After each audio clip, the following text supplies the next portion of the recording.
Donc, on va continuer avec notre cours. Donc, comme je l'ai dit dans la vidéo précédente, on s'était arrêté sur la différence qui existe entre le moteur à combustion interne et le moteur à combustion externe. Je vais essayer un peu de récapituler ici, là. Donc, la différence, on avait dit que quoi? Ici, là, le produit de la combustion se fait premièrement à l'extérieur du moteur, dans le moteur à combustion externe, alors que dans le moteur à combustion interne, la combustion se fait à l'intérieur.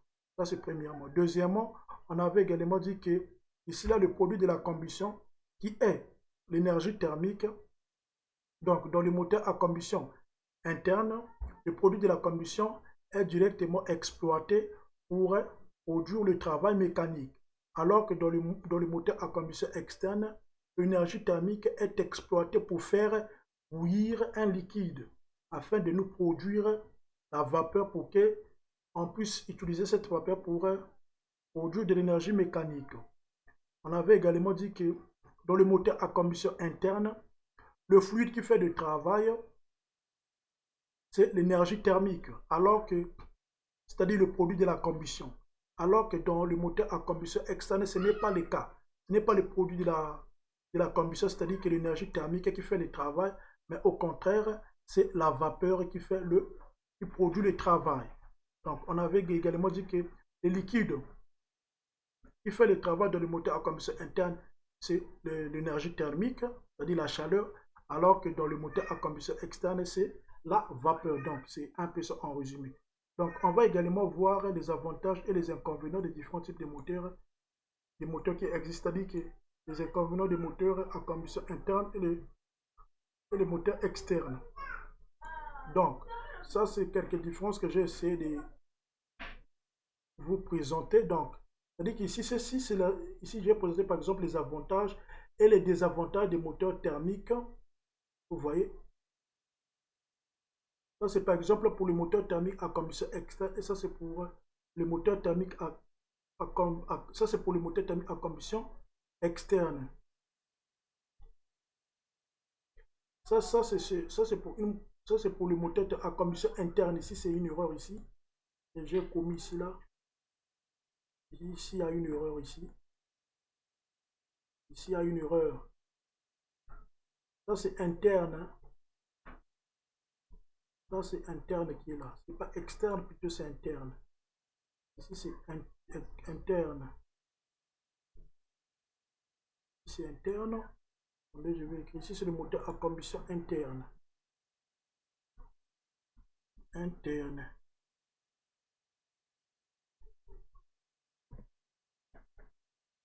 Ici c'est interne, hein? C'est pas externe, c'est interne.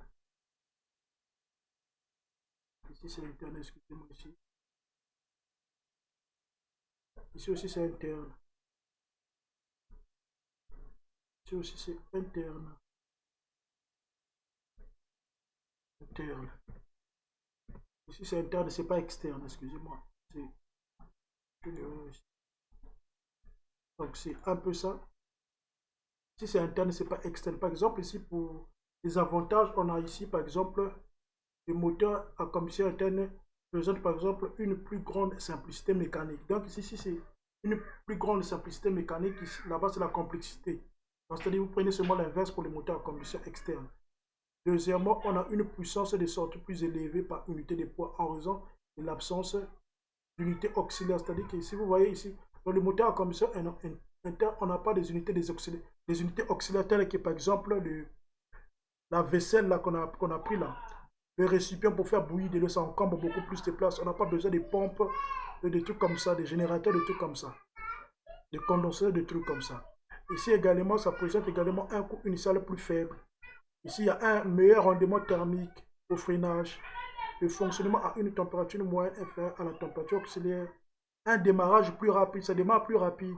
Là-bas, ça démarre tellement long. Ici, par exemple, le passage rapide d'un régime à un autre, c'est-à-dire que dans le moteur à combustion interne, vous passez d'une autre vitesse à une autre, vous voyez, ça sera plus rapide. Donc, le désavantage ici, c'est que le moteur utilise des carburants spécifiques.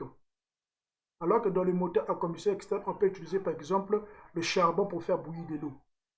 Ou bien on peut utiliser par exemple le gaz, vous voyez, ou bien l'énergie solaire, les plaques solaires. Le deuxième, c'est que Ici, là, par exemple, dans les moteurs à combustion interne, la combustion prend moins de temps. Et le processus est donc incomplet. C'est-à-dire que le coefficient stoichiométrique ici, là, n'est pas trop bon par rapport au moteur à combustion externe. Voyez-vous, ça va générer beaucoup plus de pollution parce que quand l'air rentre, par exemple, ici, je vous présente, par exemple, oui, le truc, et ça. Par exemple, ici, quand l'air rentre dans le cylindre ici, par exemple, ici, les soupapes d'autre là, les soupapes d'admission et les soupapes d'échappement sont fermés. On va, et puis, les injecteurs ici, là, vont, par exemple, pulvériser les carburants. Le carburant, là, il y aura la combustion. C'est-à-dire que le mélange de l'air plus le carburant, là, ça va s'enflammer. Ils savent que si ce n'est pas tous les mélanges qui vont s'enflammer ou bien qui va être transformé, c'est une partie du mélange qui va être transformée. Voyez-vous, l'autre partie ne sera pas transformée. C'est ça qui va générer beaucoup plus de pollution. Il y aura beaucoup plus de pollution. C'est-à-dire que ici, là, la combustion n'est pas totalement complète. C'est incomplète. Ce qui signifie plus de pollution atmosphérique et moins d'extraction du carburant. C'est-à-dire qu'ici également, on ne va pas exploiter toute l'énergie contenue dans le carburant. C'est une partie seulement. Parce que ce n'est pas tout le carburant qui va être brûlé. Mais également, il y a les moteurs à combustion interne ne démarrent pas automatiquement. Or, avec les moteurs à combustion externe, il suffit de placer l'autre là. Il suffit de placer, de démarrer la combustion. Vous mettez soit les charbons. Quand ça va atteindre une certaine température, l'eau va commencer à se vaporiser. Et quand ça va commencer à se vaporiser, l'eau seule va venir ici. L'eau va venir, et la vapeur va venir ici et la turbine va commencer par fonctionner seule, sans l'intervention d'une personne. Alors que pour les moteurs à combustion interne, ce n'est pas le cas. Donc voilà un peu la différence. Maintenant, on va passer, le dernier point, c'est quoi? On va parler également des moteurs aérobie et des moteurs anaérobie. Les moteurs aérobie, c'est quoi? Les moteurs aérobie, ce sont des moteurs qui utilisent le dioxygène de l'air comme le combiron. Le dioxygène de l'air comme le combiron. Parmi les moteurs aérobie, on distingue les moteurs à combustion interne et les moteurs à combustion externe. Donc, les moteurs à combustion interne et les moteurs à combustion externe font également partie des moteurs aérobie plutôt. Maintenant également, les moteurs anaérobies. Les moteurs anaérobies, ce sont des moteurs qui emportent leur propre comburant et leur propre combustible. Ici, là, c'est beaucoup plus des moteurs de fusée. Donc, ici, on n'a pas besoin de dioxygène de l'air. Ils emportent leur propre comburant. Donc, c'est un peu ça. Donc, aujourd'hui, on va s'arrêter par là. On va continuer dans une autre vidéo prochainement avec le moteur thermique. Donc, vous et moi plutôt, on verra plus précisément le moteur thermique à combustion interne. Plus précisément, le moteur à piston.